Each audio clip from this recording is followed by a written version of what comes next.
Hello, Adrian Inglefield here, Industry Development Officer for Viticulture with the New South Wales Department of Primary Industries. On the 11th of May 2016, the DPI, in conjunction with the Riverina Wine Grapes Marketing Board and New South Wales Wine Industry Association, hosted a workshop at Riverina TAFE looking at all things Durif.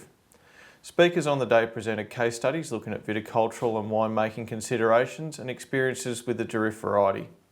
The University of Adelaide's Dr. Peter Dry delivered an overview of the Durif variety, and Professor Alain Delwar from the National Wine and Grape Industry Centre updated attendees on a project from South Africa. To complete the workshop, Master of Wine Nick Bullee conducted a tailored tasting of a range of Durif wines from across Australia and South Africa. This video contains some insights from the day and useful resources for current and potential Durif producers. Certainly a challenge. I don't think anything that's easy is really worth having, and Durif's one of those examples that definitely brings the best out of you.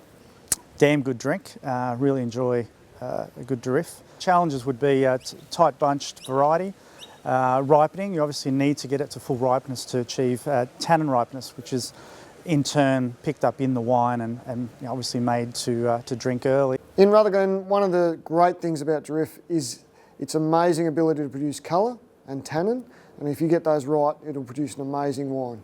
To grow great Durif is that we need to carefully manage our irrigation, but also carefully manage our crop load and make sure that the fruit is adequately balanced across the whole vine.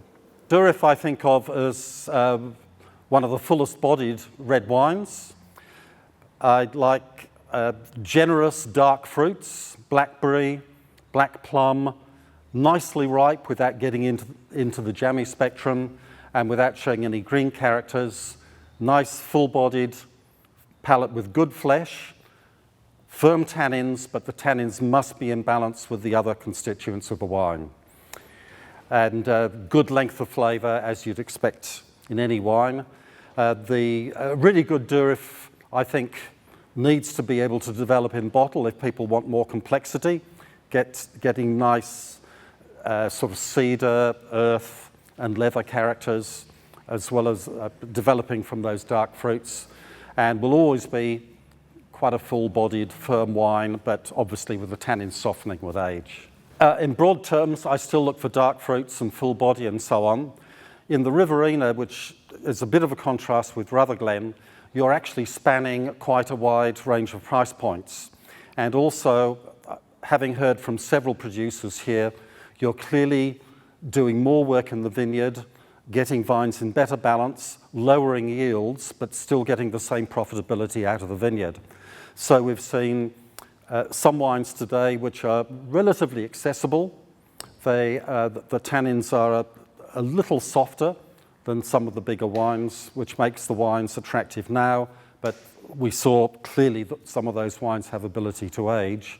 But there are some Durifs being made here now, which showed much greater depth of flavour, more structure, really good barrel aging, and they clearly have potential to develop and clearly have the potential to sell at higher price points. The Riverina is a great region for growing Durif as a variety, and we're seeing a lot more plantings coming on board across the district.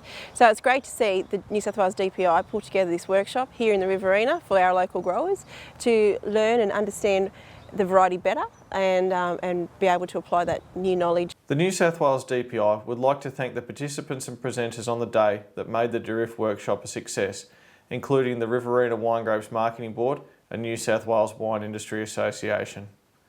Please see the links to other useful resources from the DPI Durif workshop that will be posted in VineWatch June 2016. Thank you.